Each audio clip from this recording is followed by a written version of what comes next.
Imagine tu es coincé dans un tunnel souterrain suite à un effondrement par exemple. L'air devient rare, la chaleur est en train de monter, tu suffoques. Il y a possibilité de sortir, mais il y a une seule sortie et elle est très étroite. Impossible à franchir sans se blesser grièvement. Plus le temps passe, plus ça devient grave. Donc si tu ne sors pas, tu vas mourir. Par la grâce de Dieu, les secours arrivent, ils annoncent qu'on peut te sortir de là. Il faut élargir les parois. Il faut que ce soit quelqu'un qui le fasse avec son propre corps. Et la vérité qui est cruelle dedans, c'est que la personne, en élargissant les parois, finira par mourir. C'est le seul moyen et la personne devra tenir jusqu'à ce que toi, tu réussisses à sortir.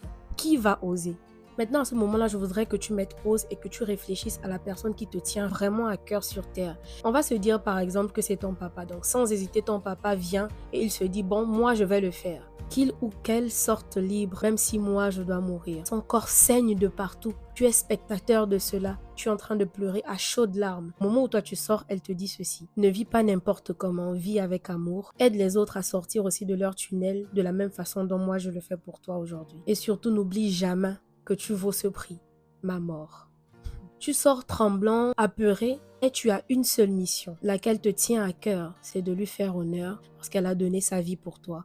Elle t'a juste donné quelques petits préceptes, quelques petites conduites à tenir. C'est exactement ce que Jésus a fait. Il a vu que la mort nous retenait tous. Il s'est sacrifié pour nous, pour notre génération, pour la génération à venir, parce qu'il nous a aimés en fait. C'est de la même façon dans la personne, dans cette représentation, t'as tellement aimé, la personne a décidé de se donner pour que toi tu puisses vivre. C'est ce que Jésus a fait. Il s'est donné pour que nous puissions vivre, nous puissions être épanouis, que nous soyons sous la grâce et non sous la loi. De la même façon, dans cette personne qui te tenait à cœur, t'a donné quelques préceptes avant de mourir. C'est ce que Jésus aussi, il a fait. Lorsqu'il part, il nous laisse une parole claire. Aimez-vous les uns les autres comme je vous ai aimé. Jean 13, 34. Parce que sans l'amour, tu peux rien faire. C'est grâce à l'amour, en fait, qu'on peut aider les autres, partager la joie, la paix. L'amour, en fait, c'est le socle, en fait. Malgré les coups de fouet, malgré toute la souffrance, il a fait sa part.